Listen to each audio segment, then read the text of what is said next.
بسم اللہ الرحمن الرحیم نحمدہ و نصلی علی رسول الکریم انا صلاتی و نسکی و محیایا و مماتی للہ رب العالمین۔ میں خادم علی افسر دربار عالیہ موڑا شریف ابھی آپ کو جو کل سورۃ بقرہ کی آیت نمبر 35 جو حضور پیر صاحب نے بیان فرمائی تھی، اس سے جہاں تک میں نے آپ کو پڑھ کر سنایا وہاں سے آگے آپ کو پڑھ کر سناتا ہوں۔ حسب اجازت خادم اسلام امیر سلسلہ عالیہ نسبت رسولی صلی اللہ علیہ وآلہ وسلم، وہ سزمہ قطب الارشاد منبع جود و عرفان پیر طریقت رہبر شریعت نائب رسول صلی اللہ علیہ وآلہ وسلم جناب الحاج پیر ڈاکٹر غلام محمد گور نذیر گور صاحب مدظ اللہ والی، سجادہ نشین مرکزی دربار عالیہ موڑا شریف۔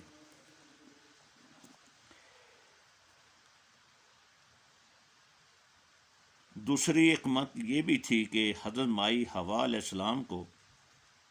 جنت میں تمام چیزیں دکھا دی گئیں اور سلیقہ سکھایا گیا کہ کس طرح گھروں کو صاف کیا جاتا ہے، کس طرح گھروں کو آباد کیا جاتا ہے، کس طرح خوبصورت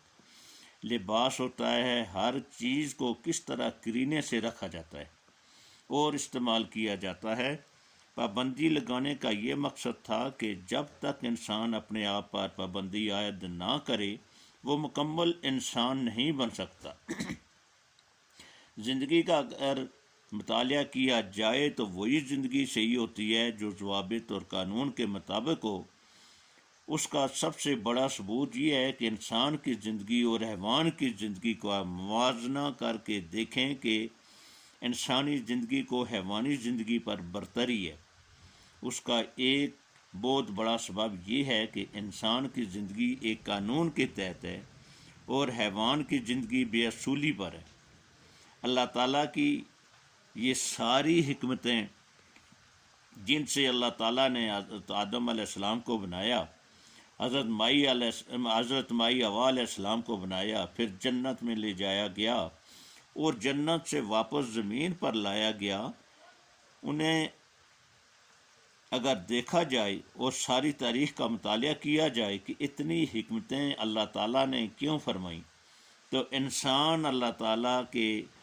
اسی فرمان پر واپس آتا ہے کہ لولا کا لما خلقت الافلاق۔ نبی پاک صلی اللہ علیہ وسلم سے اللہ تعالیٰ نے فرمایا کہ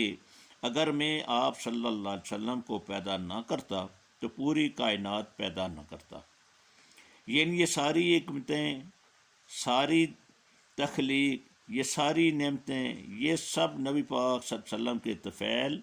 اور حضور صلی اللہ علیہ وآلہ وسلم کے صدقے سے ہیں۔ حضرت مائی حوا علیہ السلام کو بنا کر حضرت آدم علیہ السلام کو دیا گیا۔ حضرت آدم علیہ السلام نیند سے بیدار ہوئے تو اپنے پاس اتنی خوبصورت چیز دیکھ کر بہت خوش ہوئے اور حیران ہوئے۔ مائی حوا کو ہاتھ لگانا چاہا تو اللہ تعالیٰ نے حکم دیا کہ رک جاؤ، سب سے پہلے اس کا مہر ادا کرو۔ حضرت آدم علیہ السلام نے عرض کی کہ یا باری تعالیٰ، مہر کیا چیز ہے؟ حکم ہوا کہ اس کی قیمت، یہ جو تم کو اتنا بڑا انعام دیا گیا ہے اس کی قیمت ادا کرو۔ عرض کی یا باری تعالیٰ اس کی کیا قیمت ہے؟ فرمایا کہ 10 مرتبہ اسی محمد صلی اللہ علیہ وسلم پر درود بھیجو جس کا نام تم نے عرش پر لکھا ہوا دیکھا تھا۔ یعنی تخلیق انسانی کی بنیاد بھی نسبت رسولی صلی اللہ علیہ وسلم پر رکھی گئی۔ وہاں بھی نبی پاک صلی اللہ علیہ وسلم سے ہر آدمی کی نسبت قائم کی گئی تاکہ جو شخص بھی اس دنیا میں آئے وہ نعمت کا حقدار اسی وقت ہو جب اس کی نسبت نبی پاک صلی اللہ علیہ وسلم سے ہو۔ اگر حضور صلی اللہ علیہ وسلم کی غلامی نہ ہو اور حضور صلی اللہ علیہ وسلم سے نسبت قائم نہ ہو تو وہ کسی نعمت کا حقدار نہیں، کیونکہ جس کے لیے ساری کائنات بنائی گئی، جس کے طفیل یہ ساری نعمتیں انسان کو عطا کی گئی ہیں اور جس کے لیے انسان کو یہ شرف عطا فرمایا گیا، اگر اس کو انسان بھول جائے تو یہ اللہ تعالیٰ کے سامنے انسان کا سب سے بڑا جرم اور حکم عدولی ہے اور مالک الملک کی ناشکری ہے۔ اللہ تعالیٰ کی نعمتوں میں پہلی نعمت انسان کے لیے یہی ہے کہ وہ یہ سمجھے کہ میں کس کے لیے اللہ تعالیٰ نے کس کے لیے اللہ تعالیٰ نے سب کچھ بنایا، میں اس سے اپنا تعلق قائم کروں کہ جس سے اللہ تعالیٰ محبت فرماتا ہے وہ مجھ پر راضی ہو، اور اسی کے طفیل اللہ تعالیٰ مجھ پر راضی ہوگا۔ یہی وجہ ہے کہ اللہ تعالیٰ نے قرآن پاک میں ارشاد فرمایا کہ قل ان کنتم تحبون اللہ فاتبعونی یحببکم اللہ ویغفر لکم ذنوبکم واللہ غفور الرحیم۔ اے محمد صلی اللہ علیہ وآلہ وسلم، انہیں کہہ دیں تم اگر اللہ تعالیٰ سے محبت کرتے ہو تو میری تابعداری کرو، اللہ تعالیٰ تم سے محبت فرمائے گا اور تمہارے سارے گناہ معاف فرمائے گا، اور اللہ تعالیٰ بخشنے والا نہایت رحم فرمانے والا ہے۔ آل عمران آیت نمبر 31۔ اللہ تعالیٰ نے اپنے محبوب صلی اللہ علیہ وسلم کی خاطر ساری کائنات کو پیدا فرمایا اور ساری کائنات کو انسان کے استعمال میں دیا۔ انسان پر اتنی زیادہ نعمتوں کی عطا اور مہربانی فرمائی۔ ان سب نعمتوں اور عطاؤں کا ذریعہ اور سبب نبی پاک صلی اللہ علیہ وآلہ وسلم کی ذات ہے، اس لیے ان کو استعمال کرنے کا صحیح اور جائز طریقہ یہی ہے،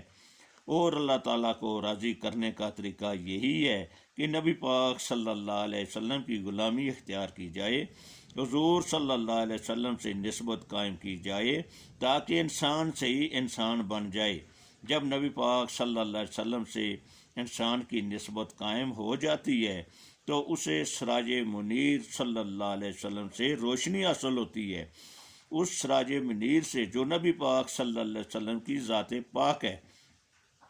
قرآن پاک میں اللہ تعالیٰ نے نبی پاک صلی اللہ علیہ وسلم کو مخاطب کر کے فرمایا کہ آپ صلی اللہ علیہ وآلہ وسلم کو سراج منیر یعنی روشن کرنے والا چراغ بنایا گیا ہے، تو اس سے نسبت قائم کرنے سے انسان کے دل پر نور آتا ہے، اس کی بدولت اس کی روح کو خوراک ملتی ہے اور اس کے دل و دماغ روشن ہو جاتے ہیں، وہ انسانیت کے صحیح مقام پر فائز ہو جاتا ہے، پھر اسے برائی اور اچھائی میں تمیز ہو جاتی ہے، وہ صراط مستقیم پر ہی چلتا ہے اور اس پر چل کر اللہ تعالیٰ کی رضا حاصل کر کے دونوں جہانوں کے غموں سے نجات حاصل کرتا ہے اور دونوں جہانوں کی خوشیاں اسے ملتی ہیں۔ اس پر رسولی صلی اللہ علیہ وآلہ وسلم حاصل کرنے کے لیے، اس روشنی کو اپنے سینے میں لانے کے لیے یہ ضروری ہے کہ اپنے سینوں کو صاف کیا جائے۔ سینوں کو صاف کرنے کا نسخہ جو مالک الملک نے بتایا ہے وہ یاد الہی ہے۔ یاد الہی اس محفل کی غرض و غایت ہے کہ وہ سارے لوگ جو اللہ تعالیٰ اور رسول اللہ صلی اللہ علیہ وسلم سے محبت رکھنا چاہتے ہیں، اللہ تعالیٰ کے بتائے ہوئے راستے پر چل کر اللہ تعالیٰ کی نعمتوں کے حقدار بننا چاہتے ہیں اور اس دولت نسبت رسولی صلی اللہ علیہ وسلم کو حاصل کرنا چاہتے ہیں، وہ مل کر یہاں بیٹھ کر اللہ تعالیٰ کی یاد اس کثرت سے کریں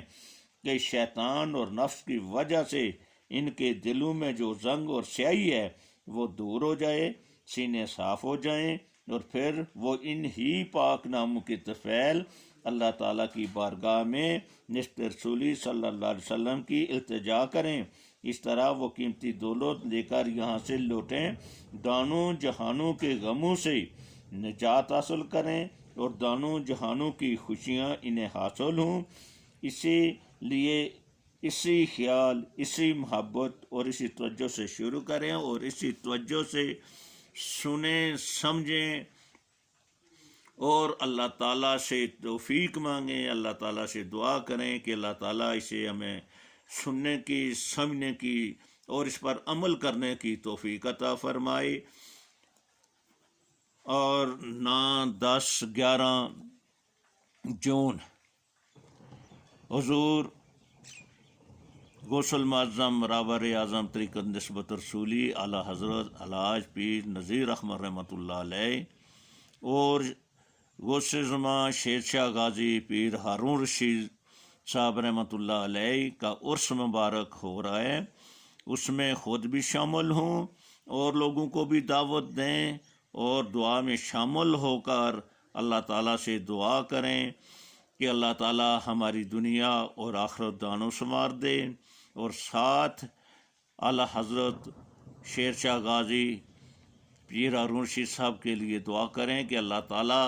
ان کے درجات قیامت تک بلند فرماتا رہے، جنہوں نے یہ تعلیم ہمیں دی اور جنہوں نے یہ راستہ ہمیں دکھایا۔ آمین ثم آمین، وما علینا الا البلاغ المبین۔